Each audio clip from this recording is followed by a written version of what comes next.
A few blocks from the main square was the railway station. A train had just pulled in and was disgorging passengers coming home from work in the bigger towns, Kingston and New Paltz, Albany and Poughkeepsie, a few from as far away as New York City. People hurried to their cars, eager to escape the cold and get home to their families. There were so many ways to make a family, and just as many to lose them. But human nature was forged of forgiveness, and renewal might be only a word or a kind gesture away. It felt strange being back after all this time. Strange and important. Something was greatly at risk here, whether people knew it or not, and somehow he needed to help. He just hoped he could. Not far from the station was the town library, a squared-off Greek Revival structure. The cornerstone had been laid exactly 99 years ago. The date was seared upon his heart. The building was surrounded by several acres of beautiful city park, lined by bare trees and crisscrossed by sidewalks. The library occupied the site of its original predecessor, which had burned to the ground a century before, claiming one fatality. Few people knew the details of what had happened or understood the impact the event had on the life of the town itself. Funded by a wealthy family that understood its value, the library had been rebuilt after the fire. Constructed of cut stone and virtually fireproof, the new Avalon Free Library had seen nearly 100 years come and go, times of soaring prosperity and crushing poverty, war and peace, social unrest and harmony. The town had changed, the world had changed.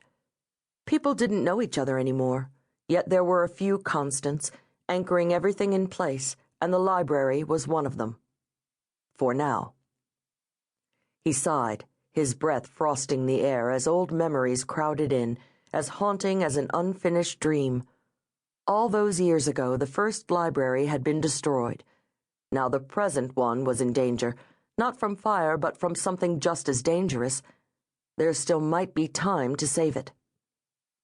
The building had tall windows all around its periphery, and a skylight over an atrium to flood the space with light. Through the windows, he could see oaken bookcases, tables, and study carrels with people bent over them. Through another set of windows, he could see the staff area. Inside, laboring at a cluttered desk in the glow of a task lamp, sat a woman. Her pale face was drawn with a worry that seemed to edge toward despair.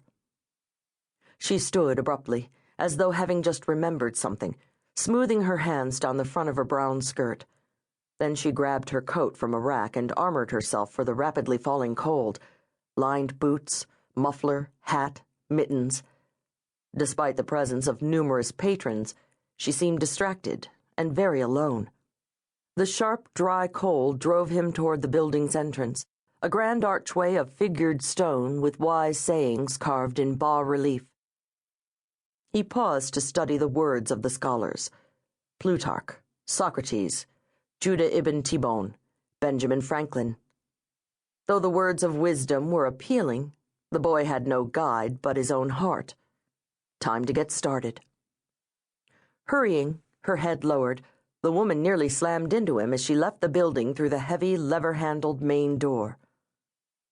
"Oh," she said, quickly stepping back. "Oh, I'm sorry. I didn't see you there." "It's all right," the boy said. Something in his voice made her pause, study him for a moment through the thick lenses of her eyeglasses. He tried to envision himself as she saw him, a boy not yet 16, with serious dark eyes, olive-toned skin, and hair that hadn't seen a barber's shears in too long. He wore a greenish cargo jacket from the army surplus and loose-cut dungarees that were shabby but clean. The winter clothes concealed his scars for the most part.